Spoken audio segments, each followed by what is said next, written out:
Eu estou aqui hoje com a nossa convidada mega especial, Juliana Castro. Eu vou dispensar as minhas apresentações e vou pedir que ela conte um pouquinho da história dela. O que eu sei da Ju é... Ela já foi professora na universidade, ela já publicou um livro, ela é arquiteta, e ela já projetou lugares que eu amo aqui em Floripa e lugares que me inspiram muito no país inteiro. Então, eu gostaria que você contasse um pouquinho pra gente dessa trajetória, desde como tudo começou, pra gente entender aonde está a Juliana Castro hoje, né, ao longo de toda essa construção. Então, bom dia, pessoal. Meu nome é Juliana Castro.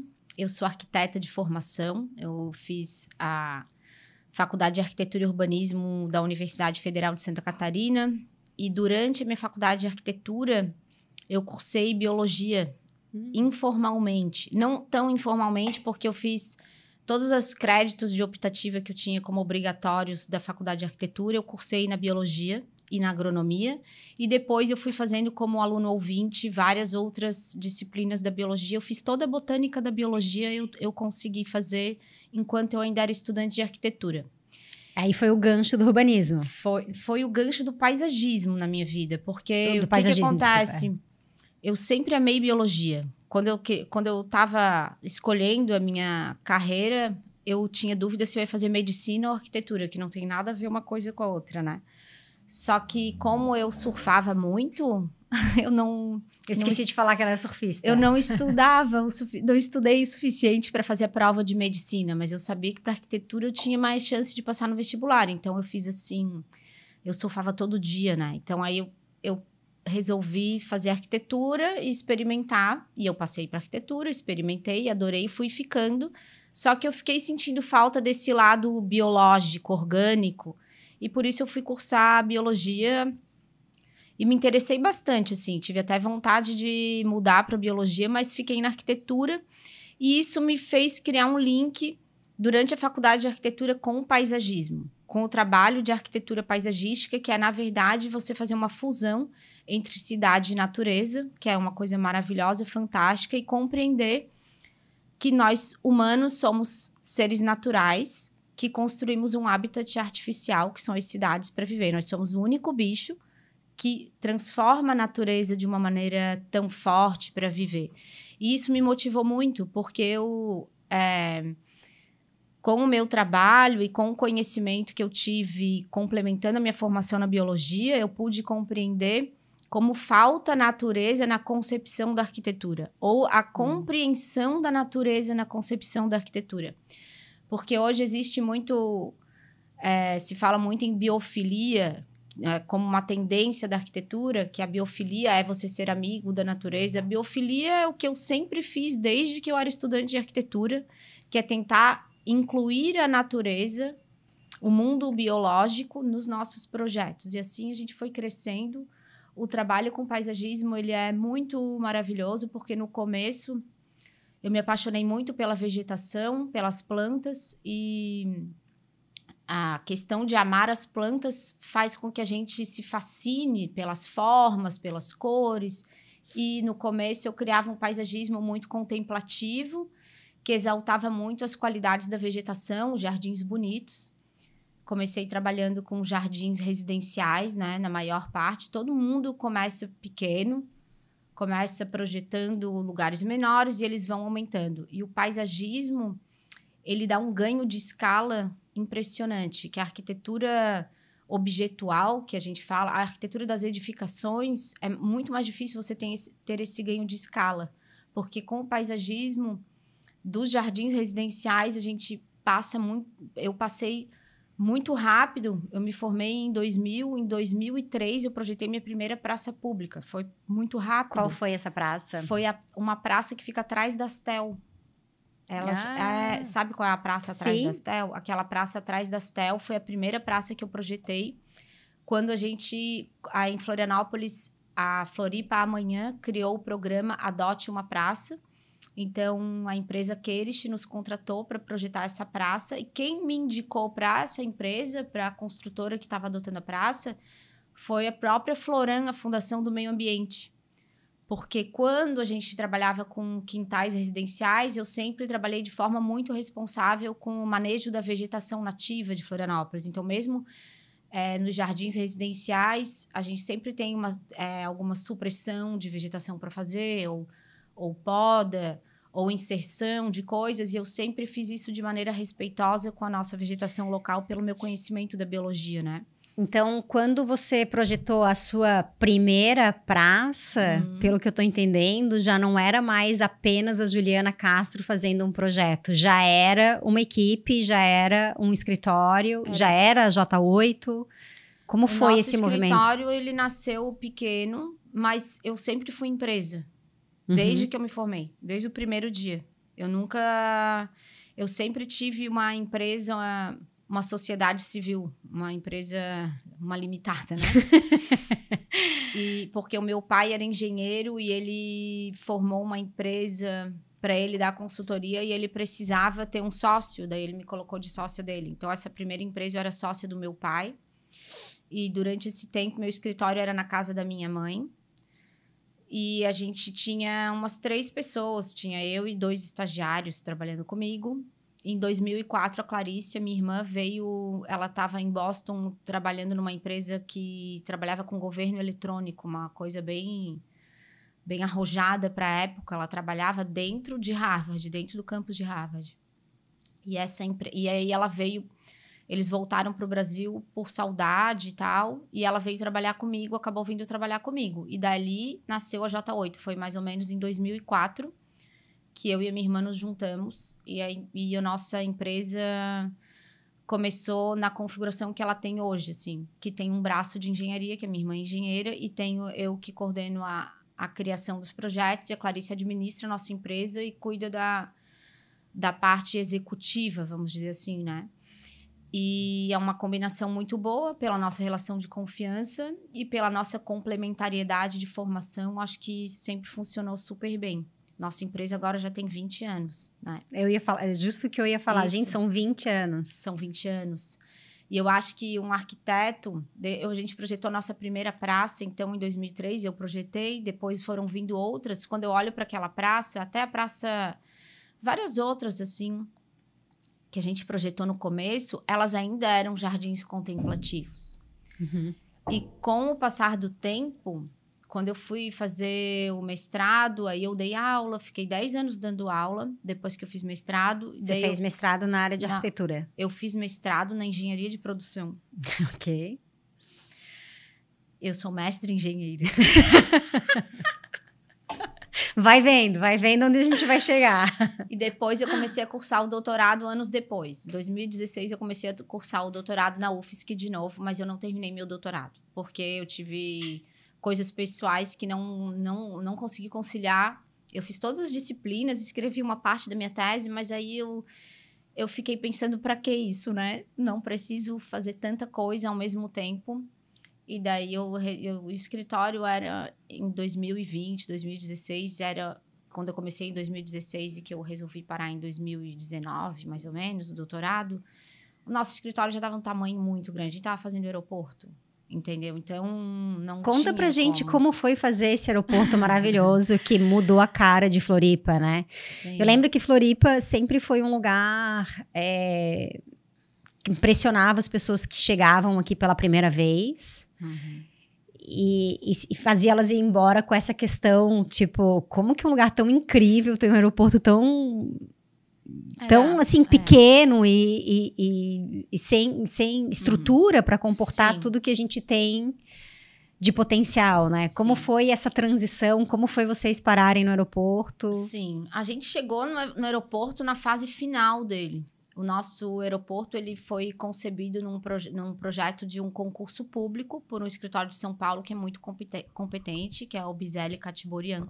Eles venceram um concurso da ANAC para o projeto do aeroporto de Florianópolis. E o terminal do aeroporto vem desse projeto, desse escritório de São Paulo. E a gente deu muita sorte em Florianópolis, porque a concessão do nosso aeroporto foi para a Zurich Airports, que é uma das melhores operadoras de aeroportos do mundo e muito humana. Quando a gente compara com outras operadoras de aeroportos europeias até, que pegaram aeroportos, estão com a concessão de aeroportos brasileiros, e a gente vê o jeito que é feita a operação do aeroporto, é bem diferente, assim. A gente está com, na minha opinião, a melhor operadora de aeroportos possível. E a Zurich tem essa visão humana de criar no aeroporto um hub para a cidade, né? Criar no aeroporto um lugar de estar. Foi isso que... E o que aconteceu? Eles terminaram o terminal quando nós fomos chamados em janeiro ou dezembro de 2018, dezembro de 2018 ou janeiro de 2019, e eles estavam com o terminal praticamente pronto, e a inauguração do aeroporto estava prevista para outubro de 2019, né? Então, eles estavam com o aeroporto, a obra do aeroporto bastante avançada, e eles decidiram fazer o Boulevard 1432, que é aquele anexo ao aeroporto.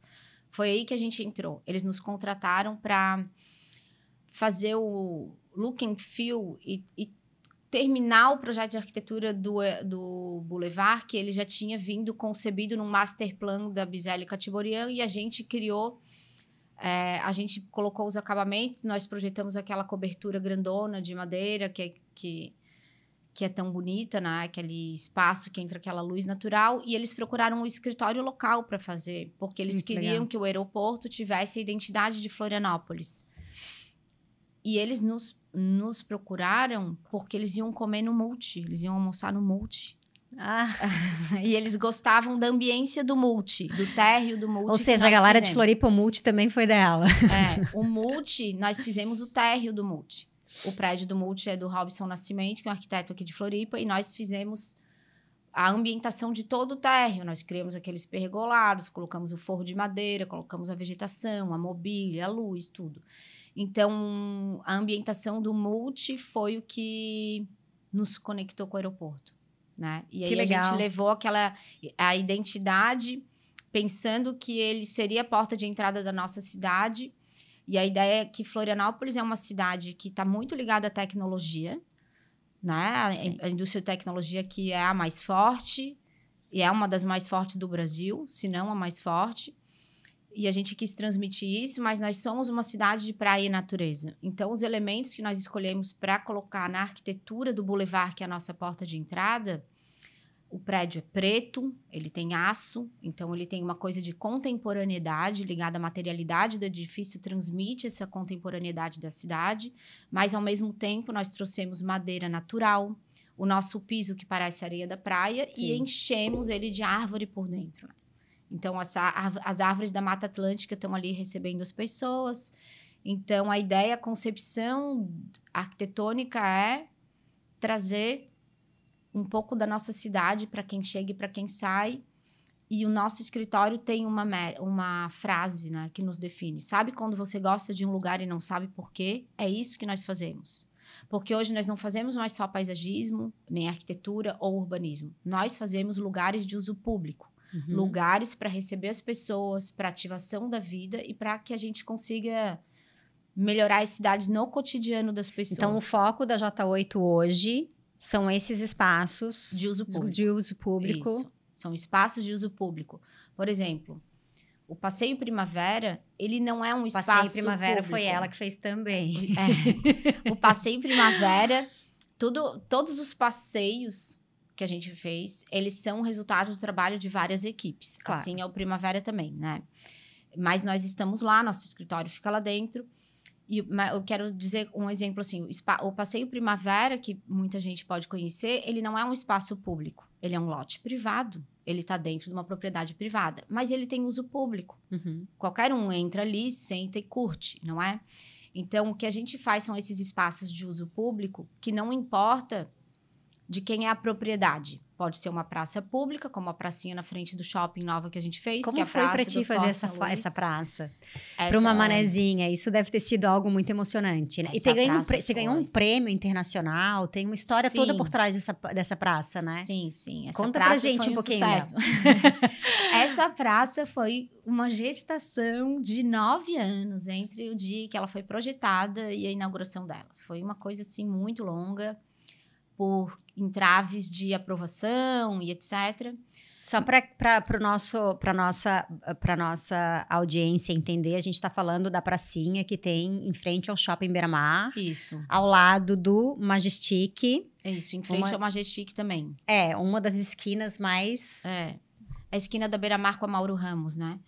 E o nome dela é Praça do Forte São Luís. Essa praça tem esse nome porque existe indícios que naquela posição poderia estar a fortaleza, né?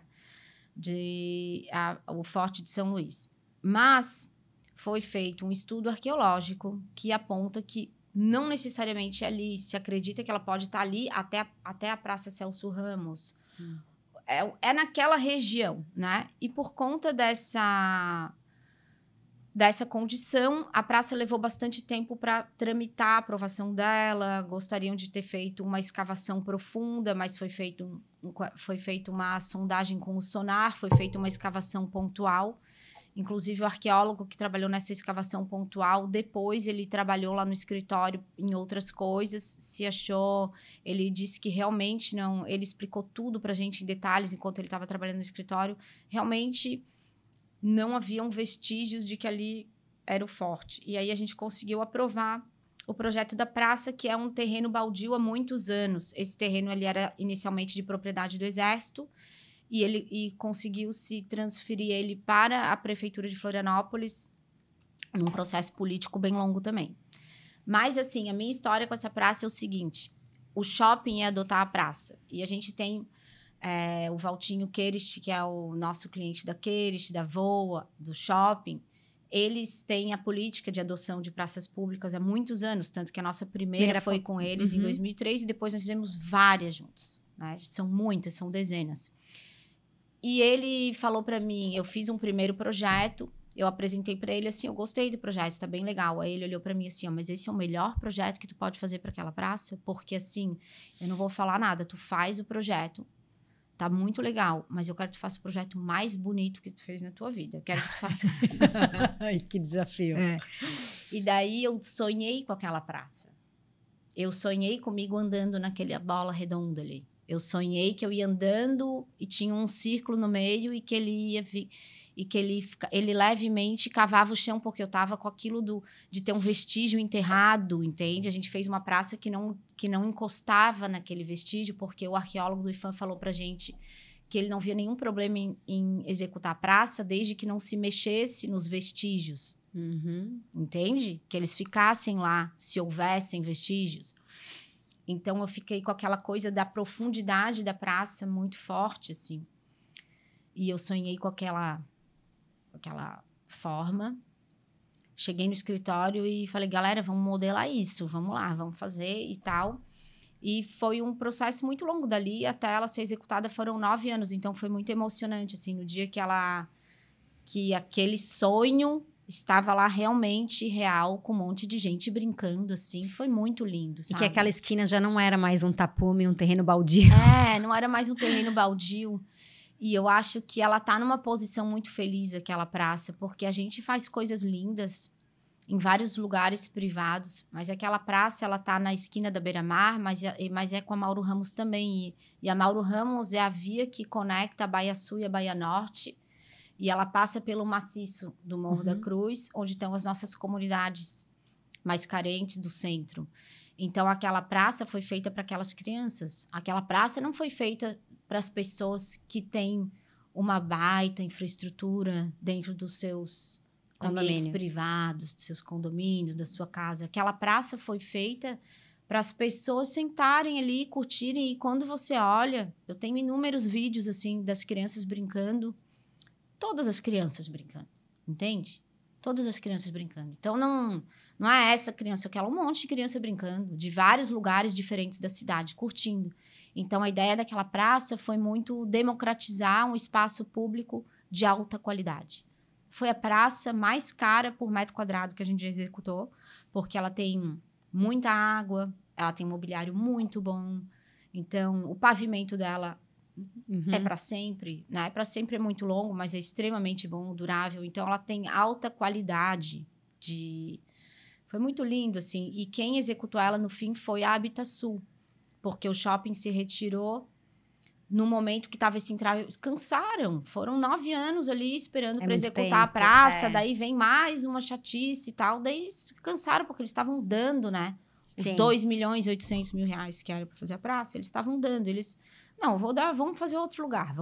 Cansei dessa praça, vamos fazer. E no fim, a prefeitura teve bastante vontade política e conseguiu outro adotante para a praça, que foi a Habitasul, que fez lindamente a praça, que a gente tem muito orgulho dessa parceria, né? Então, foi o esforço de muita gente. E como foi esse prêmio? O prêmio, na verdade, a praça, ela foi selecionada para fazer parte da Bienal da Paisagem de Barcelona. Ele não é um prêmio, mas para nós é, porque estar na Bienal de Barcelona como um dos projetos é um prêmio, né? Nós temos 2 projetos nessa exposição, que foi o Mátria Parque, que é um parque que a gente fez no Rio Grande do Sul, que é lindo. Esse ganhou prêmio já, alguns prêmios, e ele é meu presente de 20 anos de carreira como paisagista, que foi bem em 2020 que eu projetei ele. Eu ganhei um calo ósseo na minha mão por causa dele, de tanto trabalho manual para desenhar, né, os 25 hectares de jardim que tem lá. 25 hectares de jardim. É, isso. Tipo, 25 hectares 25 de jardim. hectares, quem não sabe, são 250.000 metros quadrados, né? No Mátria Parque tem 9.800 metros quadrados de florzinha, de canteiro. Gente... É muito, né? Fora o resto, visto assim. por cima, é um espetáculo. Isso. Esse projeto, ele vai sair num livro da Thames Hudson, que é uma editora de Londres. É só em 2026 que o livro vai estar publicado, mas ele foi selecionado. A gente é muito grato por isso. Porque a gente apelidou ele de tatuagem no planeta. Quando a gente acompanhava a obra dele, às vezes, por drone... E um dia a gente foi olhar no Google Maps, aí a gente foi olhar no Google Earth e dava pra ver o desenho, assim, igual uma tatu, sabe? Que legal. E o nome que ele vai sair no livro é Tattoo Garden. Ai, que lindo, que legal. É uma tatu que a gente fez na Terra. E o desenho é muito lindo, foi um prazer fazer assim. Eu acho que na minha carreira eu tive sorte, porque essa variedade de coisas... A gente fez uma variedade de coisas. Não gosto que me definam ou definam o nosso trabalho. A gente tem que se definir para conseguir se posicionar num nicho de mercado da arquitetura. Mas depois de 25 anos de formada, que eu estou completando no próximo março, que nada me defina, né? Que a liberdade seja a minha própria natureza. E eu acho essa frase da Simone de Beauvoir maravilhosa, e que nada me defina. Eu faço o que eu tiver vontade. Se amanhã eu tiver vontade de fazer, sei lá, um anel ou um prédio, eu vou fazer, entendeu? Eu vou fazer o que eu quiser. Então, com 25 anos de carreira... Me emocionei. É isso. É que com 25 anos de carreira, a gente sabe muito. A gente tem muito conhecimento. Segurança também. Muita segurança. Eu faço o que eu quiser. E já errou muito também, então tá tudo bem errar. Isso. Se alguém me trouxer um desafio e esse desafio me mover por dentro, eu vou fazer, né? Então, por isso que a J8 hoje se chama Arquitetura Viva. Não tem mais o nome de paisagismo ou urbanismo, porque no escritório tem projeto de bairro de 500 hectares... E tem projeto da pracinha de 1.000 metros quadrados. E, às vezes, vem um quintal de uma casa que a gente quer fazer por algum motivo, a gente faz, entende? Então, não... Tem gente desenhando quiosque lá no escritório. E tem gente desenhando 500 hectares, entende? Então, não existe isso. A transposição de escala na arquitetura, ela é a coisa mais difícil de acontecer. Quando você vai projetar um lugar bom para as pessoas... Uma cidade boa, ela vem dessa escala macro de planejamento que é necessária. Só que quando se cria um excesso de especialização nessa escala macro, sem a noção da pele, porque a cidade é o cotidiano, é pele. Sim. O lugar tem que ser bom para eu sentar. Não é uma praça seca enorme, assim, que eu desenhei numa escala que eu nem tenho noção quanto que é um retângulo de 13 por 27, sabe? E essa experiência de olhar, quando eu bato o olho num desenho, vejo os mais novos lá do escritório projetando, eu bato o olho no desenho e falo assim, tá largo, diminui, isso aqui tá... Porque vem uma área muito grande e você conseguir fazer essa área ficar boa na escala humana é difícil. E as cidades só vão ser boas para a gente viver quando essa transposição de escala acontecer em todos os projetos. E é bem difícil. E o que a J8 vem fazendo ao longo desses anos é compreender essa escala e conseguir transmitir com os projetos essa transposição de escala. Então, por isso a gente trabalha, às vezes, projetos muito grandes, de escala enorme, imobiliário. Porque esse exercício é o que faz o domínio da escala humana num projeto de arquitetura e urbanismo. E é difícil. É bem difícil. Mas a gente... É o desafio.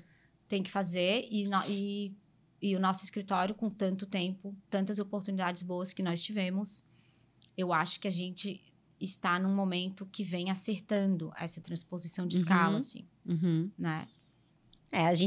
Eu que sou daqui posso dizer que, sim, eu usufruo de muitos lugares que vocês já fizeram. Isso. E tenho essa sensação de até um pouco de conforto, de casa, É isso. É chegar é na bom pele. estar lá, né? É gostoso, eu me sinto à vontade, eu me sinto organicamente parte daquele ambiente, assim, isso é muito legal. Conta pra gente um pouquinho sobre essa... Você se sente uma empreendedora? Como funciona isso na tua vida de arquiteta, comandando uma equipe, um escritório grande? Como que é isso para ti? Eu acho que as pessoas são a parte mais difícil do trabalho nosso.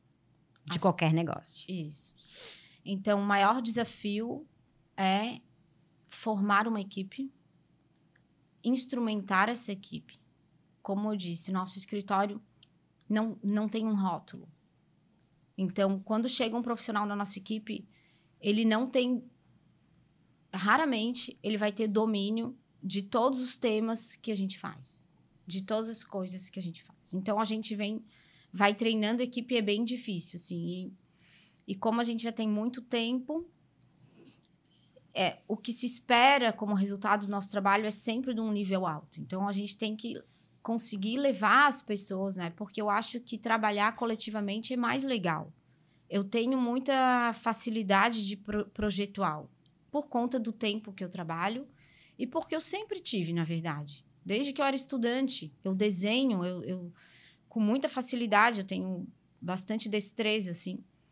E eu projeto muito rápido. E a gente tem que trabalhar em equipe. Então, essa é a parte mais difícil. Acho que eu tenho uma equipe muito boa. Acho que todo mundo que está num grupo contribui. As pessoas são diferentes e todas elas formam uma rede de conhecimento e uma cabeça inteira, que é o escritório, ele é a soma dessas cabeças, né? Ele é a soma de tudo. Então, o nosso cérebro, são todas aquelas partes. Não é uma parte ou outra. É todas aquelas partes formam o cérebro de um escritório de arquitetura, que é uma empresa. Na arquitetura, a gente não aprende que vai ter uma empresa. É bem pouco profissional. Sim. Isso. A gente não aprende. O arquiteto é um ser com ego muito grande, porque todo mundo que trabalha com criação precisa se sentir reconhecido, precisa ser elogiado, precisa todo mundo de alguma aplausos, forma, não precisa ser só... Mas o arquiteto, em geral, tem um ego, assim, bem elevado e não sabe, quando sai da faculdade, que vai enfrentar o mercado de arquitetura. Muitos não conseguem se estabelecer no mercado de arquitetura. Muitos. Assim, eu diria que 10%, não sei se chega, das pessoas que se formam conseguem realmente ter empresas competitivas Mas eu acho que isso é em todas as áreas, né? Assim, de modo geral, claro. Eu acho que sim, mas o fato de ter que lidar empresarialmente com a profissão é difícil. E uma vez eu ouvi de um professor até que era do doutorado, falando uma coisa que tudo tu aprende a aplicar, né? Se tu tiver inteligência, qualquer coisa que falam, tu consegue adaptar para tua situação e aprender com ela. E isso, às vezes, os jovens não entendem. Eu fiz isso com yoga, né? Ele falou assim, ó. Quem é teu público? Tu estás escrevendo um artigo para publicar não sei em qual revista. Quem é o público? Quem é a pessoa que dá banca desse teu artigo? Tu tens que adaptar a tua linguagem a essa banca. Não adianta tu fazer uma coisa incrível que não vai atingir aquela pessoa. E isso é uma dificuldade do arquiteto para se inserir no mercado. Quem é teu público? Como que tu vai te inserir no mercado? O que o teu cliente quer? O teu cliente não quer o que tu quer. Ele quer o que ele quer. Só que tu tens que fazer o que ele quer de um jeito que seja verdade para ti. Tu tem que conseguir te despir do teu ego. Ai, mas o cliente está mudando tudo. Ele não quer mais desse jeito. Ele não quer desse jeito, ele quer de tal jeito. O bom arquiteto, ele vai atender o cliente com verdade. Sem fazer uma coisa que ele não acredita. Eu jamais vai sair do meu projeto uma coisa que eu olho e digo assim... Horrível, eu fiz isso aqui só porque o cliente queria. Ah, não, mas o cliente queria assim, aí eu fiz uma coisa péssima.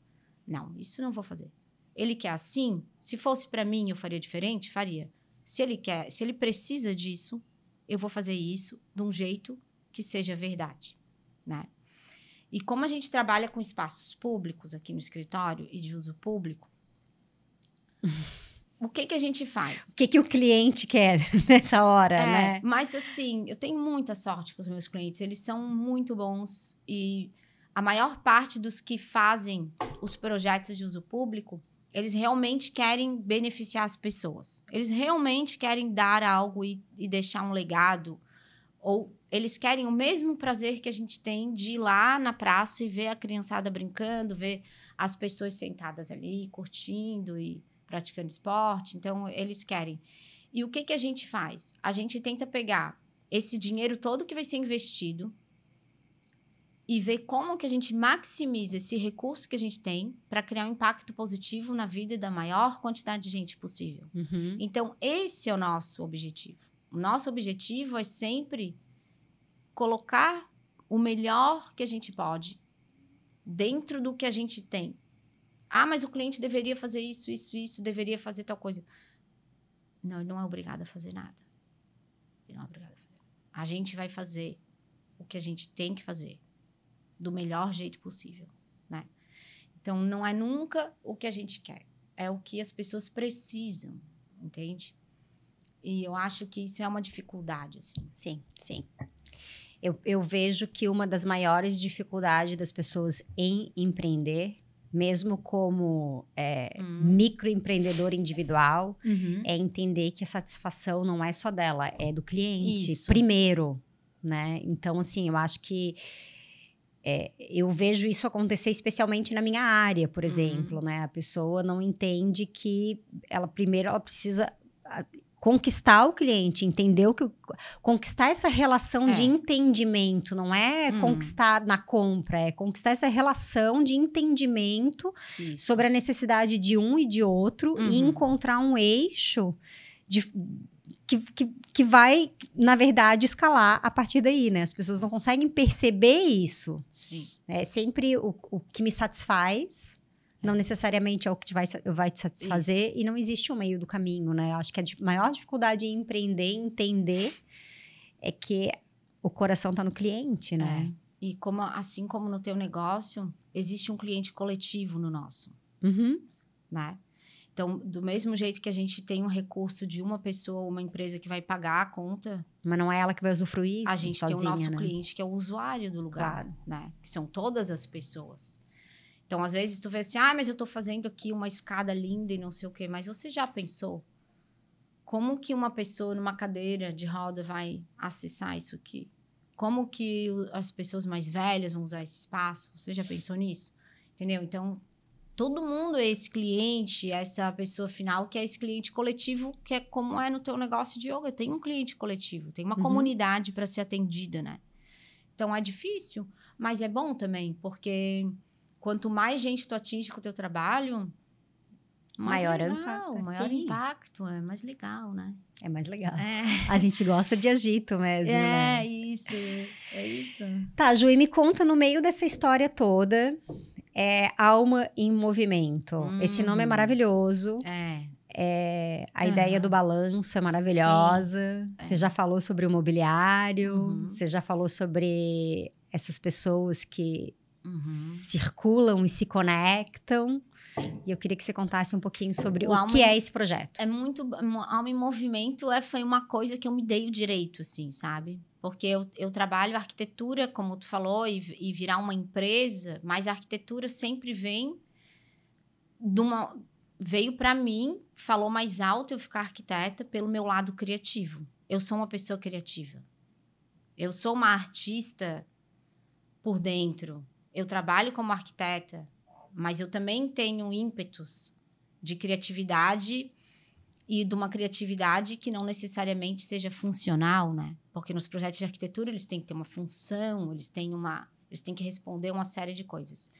E o Alma em Movimento, ele veio quando eu estava fazendo meu doutorado, que eu queria publicar o livro dos meus 20 anos de carreira em 2020, que seria o tema do meu doutorado, que eu vou publicar o livro.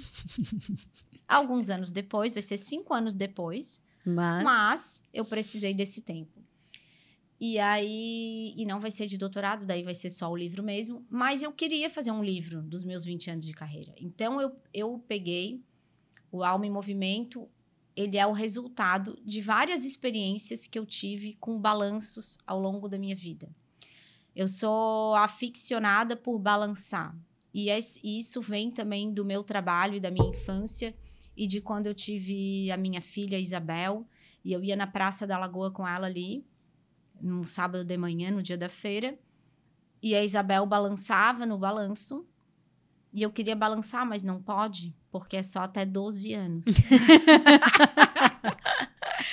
Então, Alma em Movimento, ele veio de um negócio que... E depois eu projetando praça pública, a Bel nasceu em 2006 a Bel nasceu, e eu já tinha projetado em 2003 a praça.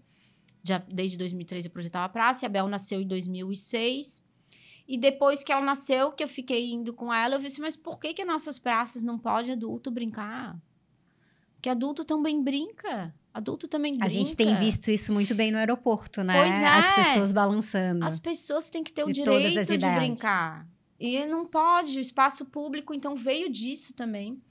E aí, o Alma em Movimento, ele relata uma experiência, começa relatando uma experiência que a gente fez pendurando um balanço, só corda e tábua, né?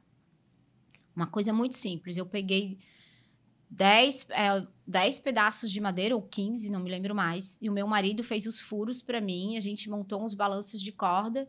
E eu pendurei esses balanços em vários lugares da nossa cidade. E fiz uma experiência de observação. Que um deles foi no viaduto ali do João Paulo.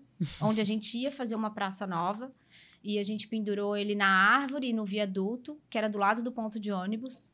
E nós começamos a convidar as pessoas para balançar que estavam passando. E foi muito lindo. Teve gente que chorou. Teve gente que não conseguia se mexer no balanço. E por isso que é Alma em Movimento. E eu botei no balanço, põe tua alma em movimento.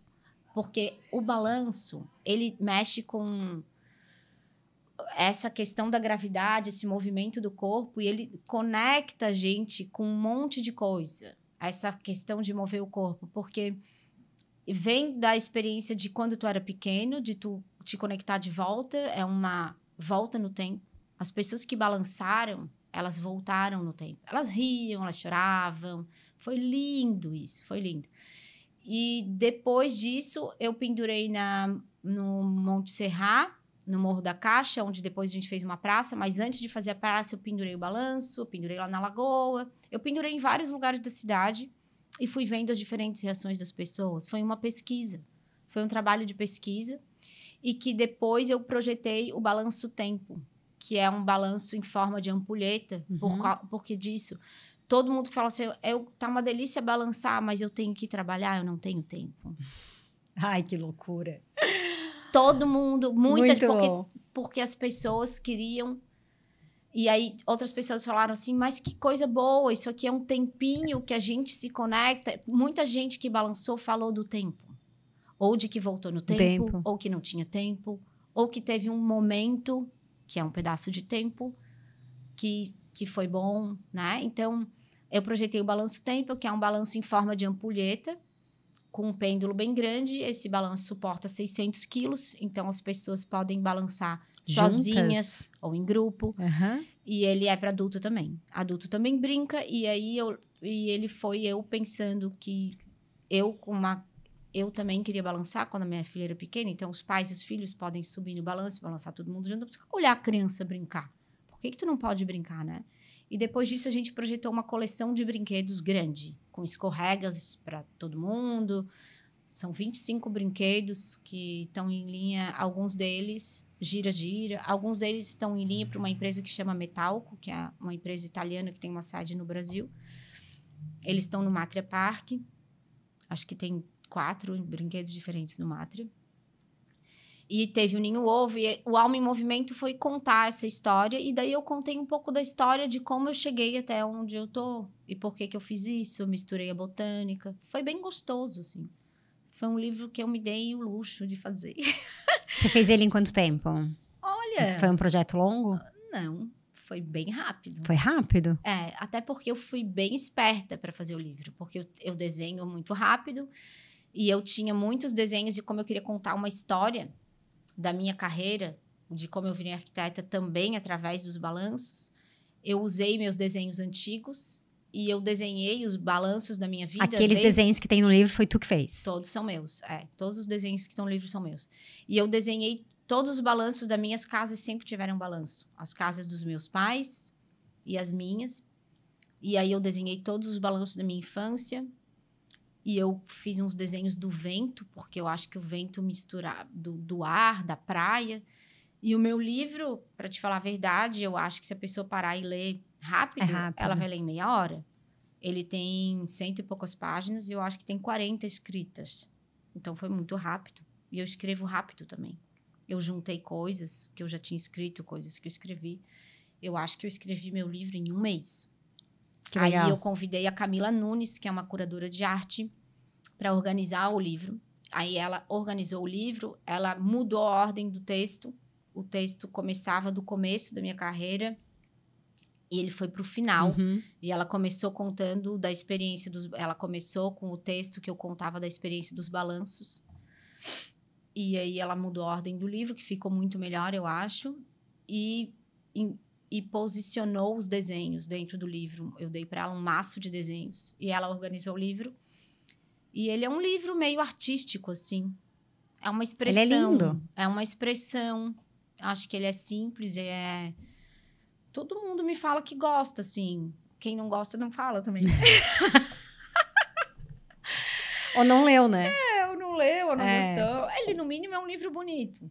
E eu tenho uma paixão que é desenhar grafite. Eu gosto de papel branco e grafite. Eu sou meio simples, assim. Não gosto... Não é que eu não gosto, eu não preciso... No livro tem uma frase da Lina Bobardi que eu acho que é maravilhosa. E ela é sobre o balanço e ela é sobre um pouco de mim. Que é assim, ó. Há um gosto de vitória e encanto em ser simples. Não é preciso muito para ser muito. Então, eu sempre desenhei num papel branco só com lápis. Eu nunca tive 1000 canetas. Eu nunca tive, na minha cozinha, que eu adoro cozinhar, um monte de panela, de air fryer ou processador. Eu não tenho. É panela e colher de pau. Eu tenho pouca... Eu não gosto de... Não acho que a gente precisa de tantos instrumentos, sabe? E eu vejo o balanço... A gente não precisa de tantas distrações. A gente não precisa. E o balanço, para mim, que tá lá no livro que eu botei o desenho dele, é só corda e tábua. É um pedaço de pau, de tábua, com uma corda. E é muito. E o que ele faz na pessoa é muito. É uma coisa muito poderosa. E às vezes a gente vê na arquitetura, ele também é uma contestação sobre o excesso na arquitetura. Sobre o excesso de investimento em coisas que não têm a menor importância para as pessoas. Então, aonde você põe o recurso na arquitetura? Porque onde a arquitetura, voltando assim ao que é a cidade, o habitat humano, o esforço em colocar recurso material em coisas que talvez não vão ter menor benefício na vida das pessoas, existe, é muito grande o desperdício, né? Então, quando você projeta uma arquitetura, eu acredito que tu tem que partir da essência e ser simples. Eu acredito nisso da simplicidade. E acho que o muito vem no acerto de escala e na compreensão do que as pessoas precisam. Resumidamente, que legal. Isso é o que eu busco no meu trabalho. É entender as pessoas e usar os recursos da maneira mais eficaz possível, né? O balanço é tudo isso junto, né? É isso, acho que sim, cada vez mais simples, cada vez mais, sem ser simplório, é mais essencial, né? Nossa, e a gente aprende no yoga. A gente aprende isso no yoga. Que lindo. Aliás, a gente poderia terminar aqui, porque tá linda essa história, mas tem um assunto que eu não queria deixar passar. A gente estava junto na viagem para a Índia agora, Sim. e aí dentro, né, daquelas horas todas na van, você contou pra gente como que é esse projeto que tá de expansão que tá acontecendo, Sim. expansão e verticalização que tá acontecendo na ilha, Sim. que é de alguma forma um pouco polêmico, né? Sim. Tem pessoas que são a favor sem saber porquê, e tem pessoas que são contra sem saber o porquê. E eu queria que tu explicasse como que funciona esse projeto de... eu queria que tu contasse um pouquinho dessa história toda que você contou pra gente, como que é essa verticalização das cidades, o porquê elas são boas ou ruins, né? E o que tá acontecendo com Floripa e vai acontecer, acho que nos próximos anos. Sim. Na verdade, a verticalização, ela passa por otimizar infraestrutura, né? Como ela vai acontecer em Floripa, a gente ainda não sabe o resultado, porque os planos, eles têm que ser acompanhados de processos. E a cidade é um processo complexo. O desenvolvimento de uma cidade é um processo complexo.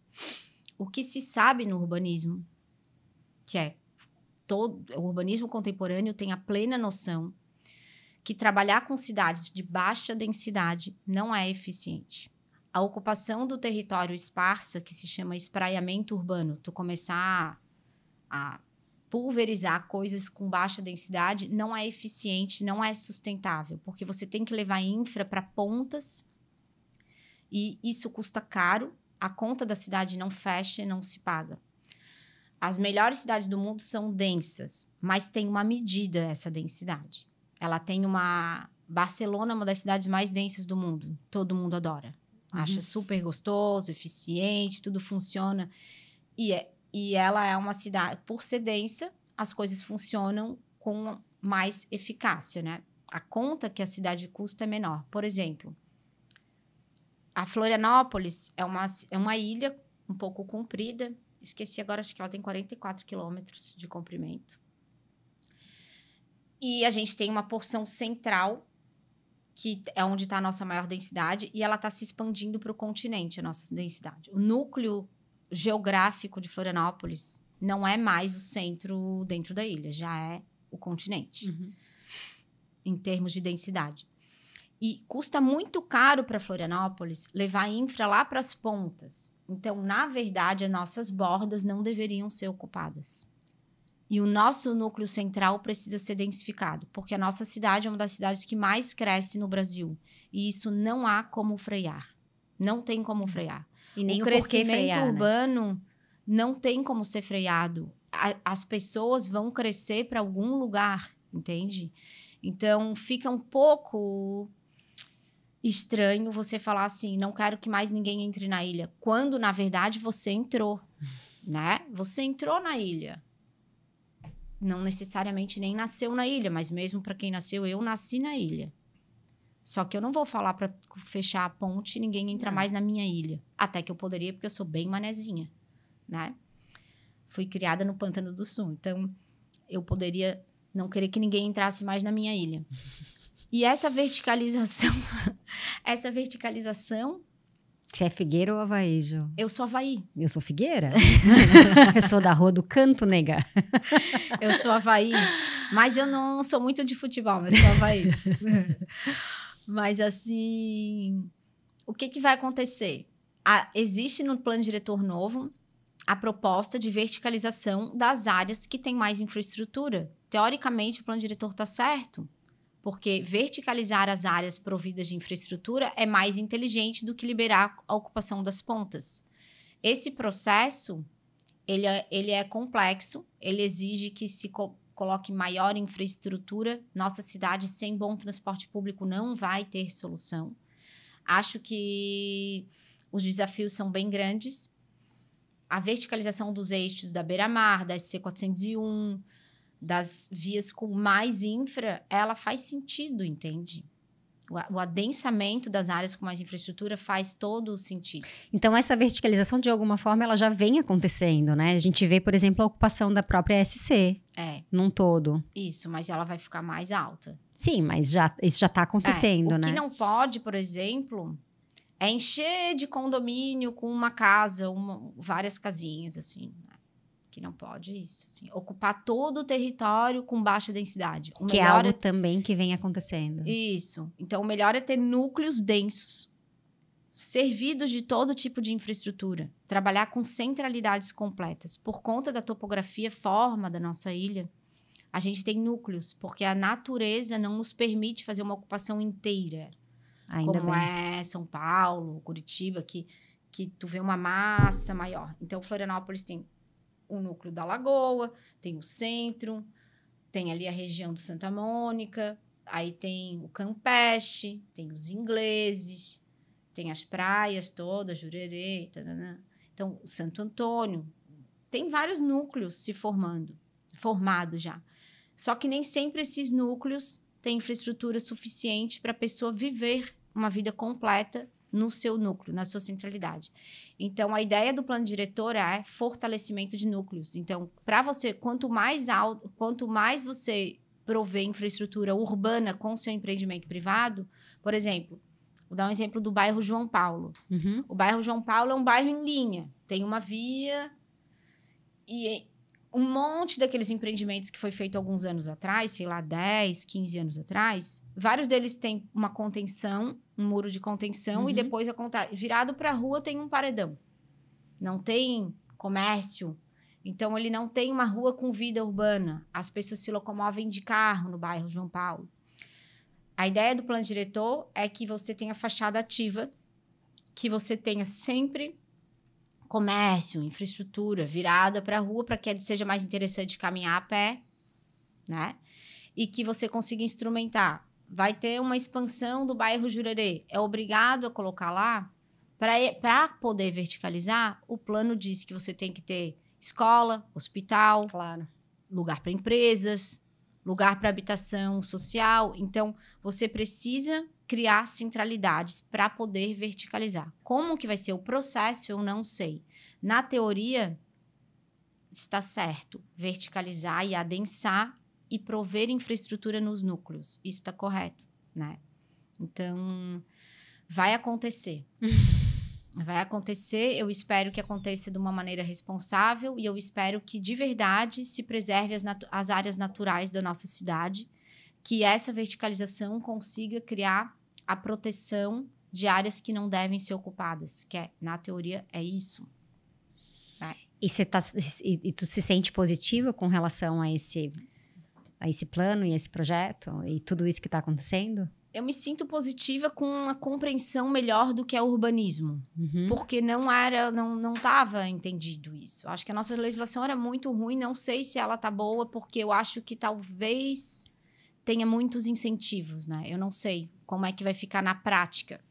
Mas eu me sinto... Eu acho positivo que você tenha o ordenamento do território com consciência. Uhum. E que os quesitos que levam a criar centralidades completas façam parte de um texto de lei, que não necessariamente antes estavam tão claros, né? Uhum. Eu acho que agora está muito claro.